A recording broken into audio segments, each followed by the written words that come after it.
BarbWire editor and columnist Gina Miller took a page out of the old Blame the Victim handbook during an appearance on, quote, Mission America to discuss the very real issue of campus sexual assault. And she had this to say.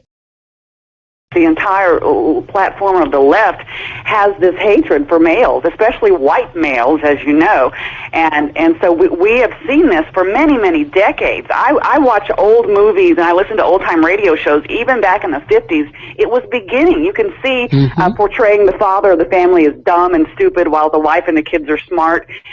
This stuff has been going on for a long time, and now there is just this palpable hatred for men.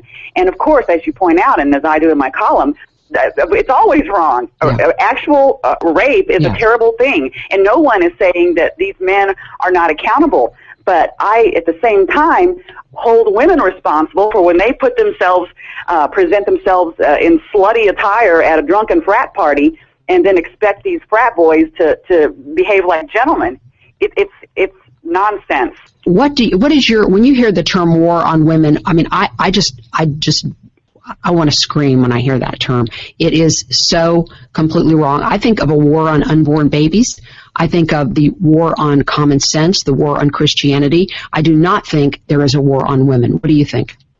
Well, no, the war on women is a lie. Okay, the lie, the big lie, is out there, and it's pretty much everything that comes from the left is a lie. And in this sense, the war on women is a completely fabricated, made-up thing. There is actually a war out there. It's a war against all humanity, led by the devil himself. And I mean, there is a war. There's a real war on white males in this nation.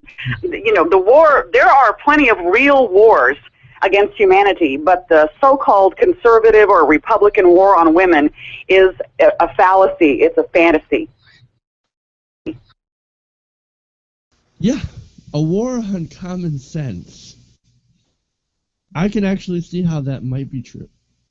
But I think you're on the wrong side of that one, too. I think you're on the wrong side of every one of these. Quote, the war on women is completely fabricated, made-up thing. There's a war out there. It's a war led by the devil himself. So the actual war on women, or should I say, the war on reproductive rights, fair pay, health care, and all that, no, that's fake. That doesn't exist. But a war led by the devil, that's real. Yeah, okay. All right. Sure. Yeah, I just wanted to say on behalf of the white male nation, although I'm not all the way white, I have what we call passing privilege, because I look pretty white. I feel very victimized by women and liberals and minorities. Like, okay, I can't even get through that. Like, honestly, it's pretty obvious to anybody who's paying attention that as a white person in general and as a male, you have certain advantages or privileges over other minority groups. Just perceptions that are subconscious in other people's minds. It's not really about conscious racism or anything, but you have certain advantages. So the idea that there's a war on white men, and that's evident by sitcoms portraying the dad as the dumb guy and the wife as the smart one. People love Homer Simpson. They don't hate him. People love Peter Griffin. They don't hate him. I know those are cartoons, but the same thing is with the dumb fathers. Everybody loves Raymond. The wife is much smarter than Raymond is. People like that male character. They're even the stars of the show. Oh my God. As for the slutty attire thing, normally I'll draw a distinction between people who I feel are trying to help by giving tips to avoid dangerous situations without victim blaming. This is not one of those cases. This woman is 100% victim blaming. You can't expect to wear. You can't go out wearing that and expect frat boys to behave like gentlemen. I understand you can't. You don't expect frat boys to behave like gentlemen, but you should not expect them to rape you based on what you're wearing. This is so fucking obvious. And it's the feminist thing about how they hate white males. It's not the case. I know a feminist, and I have she's a good friend of mine, and she doesn't hate white males. She'll talk about white privilege. She'll talk about all the things that scare this woman, but she doesn't hate white males. She hates the idea of people having been raped and people being oppressed. Like, it's not hard to figure out. So this woman's ridiculous. Of course, she had to carry out the line with the devil itself is waging war on humanity. We had the war on life and the war on unborn children and the war on common sense. And the thing is, if you were going to say that the war on women is a talking point that's overused, I'd probably agree with that. Like, I don't think that Republicans are sitting around in a circle saying we have to get women. I think they're sitting around in a circle and they don't understand how to talk to people. Like, and they're obsessed with abortion. But I don't think that is like spawned by a conscious hate of women. Right. They're obsessed with regulating vaginas for some reason, and it doesn't come from a hatred standpoint. I don't think it comes from a misunderstanding standpoint of like, hey, maybe we should ensure that women get paid equally to men for doing the same exact job.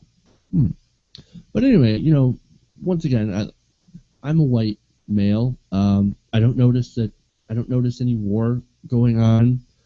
For someone who's apparently the world is at war with, I'm doing pretty good. Maybe that's because we're winning. I don't know. Seems to be going pretty well for us. Yeah, we're obviously conquering and pillaging. No, obviously, but no, this whole idea of the war on men, the war on masculinity, that's ridiculous. Look, if you want to talk about gender stereotypes that affect both men and women negatively, we can have that conversation. That's a good conversation worth having. Gender norms, etc., etc., etc.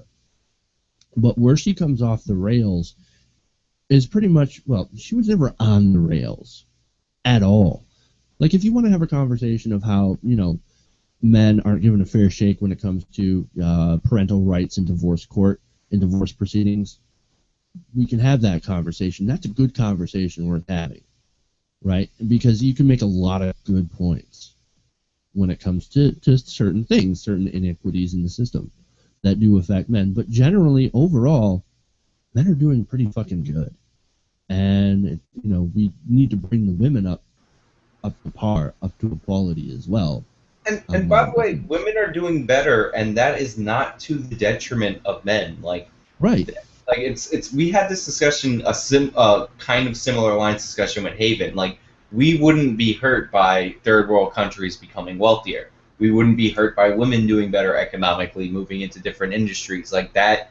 Like, people are consumers, yes, but they are also producers. Women producing more is better for you. So it's totally ridiculous. And like, just to reference one tiny study, you remember the dating study, Jeff, of who gets messaged back the most? Enlighten me. Oh, so for women it was Asian women and then white women, like they get messaged most by men. Guess which category of men got messaged back the most? I mean, obviously it's black men, right? Because there's a war on white men. There's no way it could have been them. Of course. No, obviously, it was white males. So unconsciously, and it was by 3 separate racial groups of women, white males were being messaged back the most, and white males are promoted in the media. Like I'm saying, it's an unconscious thing, it's a subconscious thing, not a conscious thing. Like, white males get messaged back more. We've seen the eBay study. If you have a white hand and you're selling something versus a black hand, you will get more emails if you're a black person to check if you're real than a white person. There are certain privileges, and pointing them out is not declaring war on me. I don't know. Jeff doesn't feel like it's declaring war on him. Like, we're not victims. We're doing okay, and we're not afraid of women who don't want to be raped. Like, yeah, we're doing pretty good, Gina. As white men, I don't think we really need to go to bat for us. No, but in all seriousness, like, how could, like, Jeff, would we really be threatened by, like I don't understand how we're threatened by exposure of sexual assault and all this stuff. Like, those are positive things. I don't want women to be victimized. Right, and here's the thing that kind of upset me about the campus sexual assault thing. You can't expect wearing that. You can't expect to go into a party wearing that and not get assaulted. Yeah, maybe you should be able to expect that, because maybe you should teach the boys that it's not okay in any circumstance to rape a woman. It doesn't matter. Like, she's sending the wrong message. Like, hey, if this girl's wearing something slutty, then obviously. And by the way, what is dressing slutty? That's really subjective, by the way. So, I mean, that's important to point out. But that's essentially saying, boys, if that girl's wearing something slutty, free reign, have at it. It's up to girls, to protect themselves.